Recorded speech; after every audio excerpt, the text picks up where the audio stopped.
So carbohydrates, 4 calories per gram, okay? The same as protein. They're the main source of energy for your body. For brain function, they're the immediate source of sugar and everything in your body. It's the primary source of fuel. So I want to talk about how they work. I mean, most people here I see understand how they work. But when you eat carbohydrates, they're made up, it's a sugar, okay? And they're converted to sugar in your body. It's not a bad thing. When we think of sugar, we think of table sugar, so it's bad.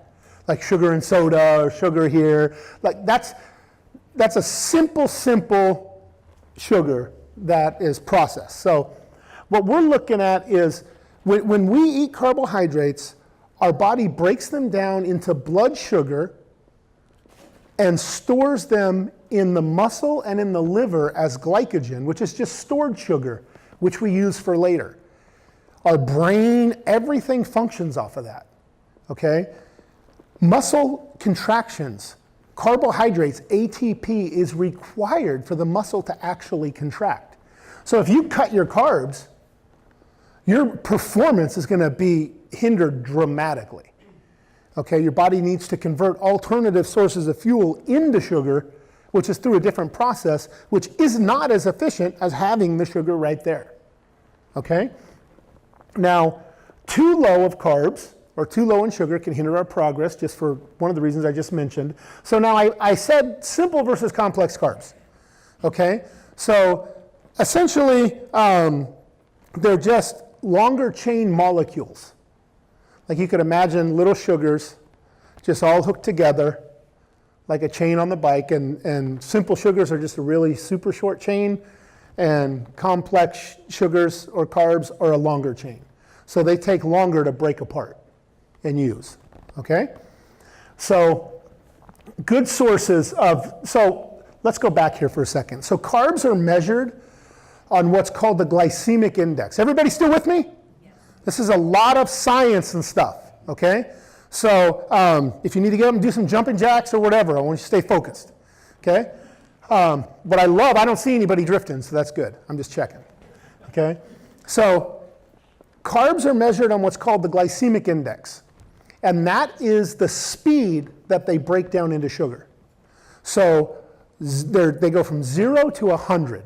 100 is straight sugar, straight glucose. Okay, so it's like, put it in, bam. That's what you, like if you're diabetic and you need some sugar, you need 100, right? So so they break down really, really fast, okay? The more complex the carb, the slower it breaks down, okay? So ideally you want to be, below 50. But 60 or below is a good complex carb to have in your meals, like, oatmeal, sweet potatoes, brown rice. Those are good examples. There's something called, here's my rule. Good sources. This is a general rule for your diet. If you can grow it or you can kill it, you can eat it.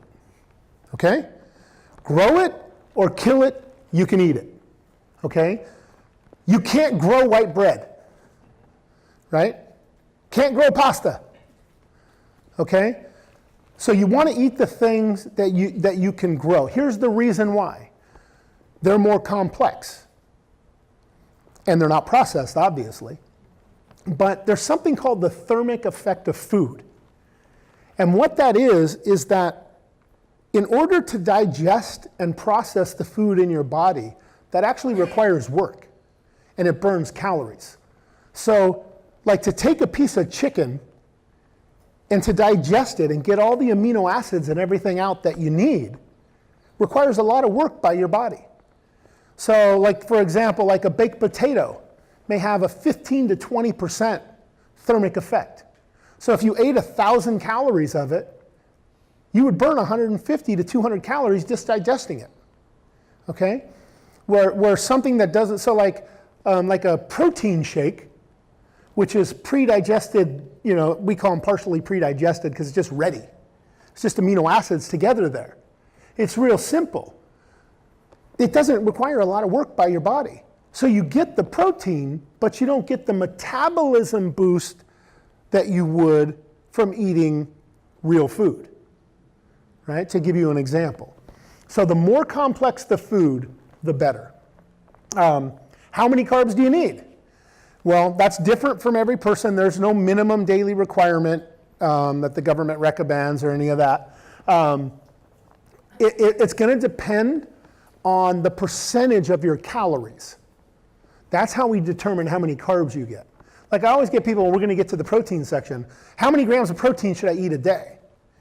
Well, if you're following everything properly, you shouldn't even be concerned with that because you're going to get above that. You're going to get above your minimum if you're eating the right percentages. So if you're eating, 1,500 calories a day and 30% of it is protein, you're getting more than enough grams. But if I just calculated grams of protein, that wouldn't help me with my percentages unless I were thinking about each one of those other things also, okay? Should I stay away from carbs? Absolutely not. They are not bad. Carbs are good. Carbs are a friend. Carbs are our friends. But you don't want to lose friends, do you? And then I hear this one all the time. But I lose weight when I cut my carbs. Well, yeah, probably because you're eating way too many. Okay? You're eating a cup of pasta has 200 calories. Who eats a cup of pasta? You gotta have 2 or 3, right? So if you cut your carbs, automatically you're cutting hundreds of calories out of your diet every day. Of course you're gonna lose weight. In addition to that, each gram of carbohydrate retains a certain amount of water in your body. And this is where these low-carb diets, where they appear to be producing these dramatic results, when you're really losing a dramatic amount of weight from water. Because over 70% of our body is water. So there's a lot of weight to lose from water. Perfect example. You take a cup of white rice dry, and you cook it. It expands. You get at least 2 cups when it's done because it sucks up all that water and it expands. Then when you eat it and it goes into the cell, it actually sucks more water into the cell. So you remove those carbohydrates and the water comes with it. That's why when you're on a really high protein diet, you're losing a lot of water and you're in the restroom a lot. Okay? So I recommend 40% carbs at the lowest. And my bodybuilding friends, to this, that sounds insane. Like the popular bodybuilding things, oh, you got to go, man, you got to go down to 20%, you got to get, this many grams. No. You are just blowing the whole thing if you try to get below 40%. The only people I ever take below 40% carbs, if I'm getting somebody ready for like a Mr. Olympia or a top bodybuilding competition, and they're already down, at 3% body fat. They're almost at nothing already. Most of us will never get there. They're at 3%. And then the week before the show, or 2 weeks before the show, we'll do some carbohydrate adjustments. Because they need so much protein, and they need everything they have, and we need to cut their calories on some days, like low days and high days and other things, because they're at 3%.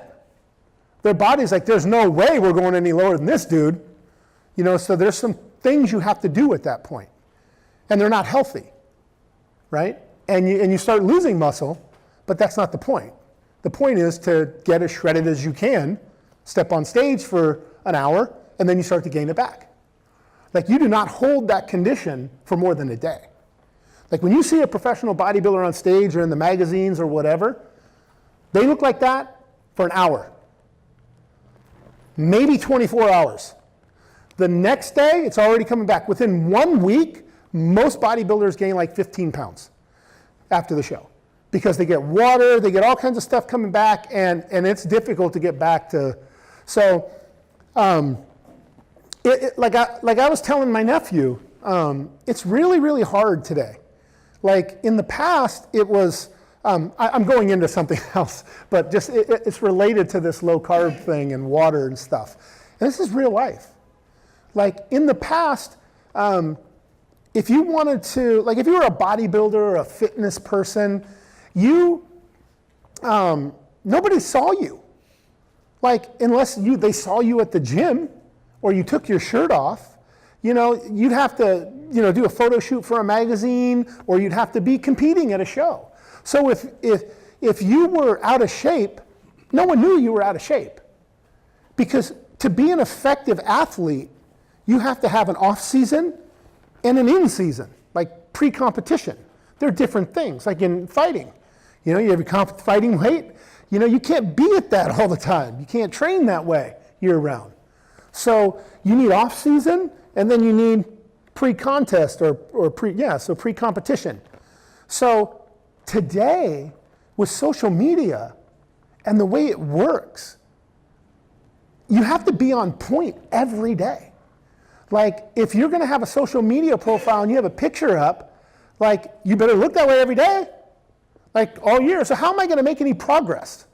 Like if I'm trying to build muscle, am I really gonna gain a ton of muscle if I'm down at 4% body fat all year? 5%? No, I'm not.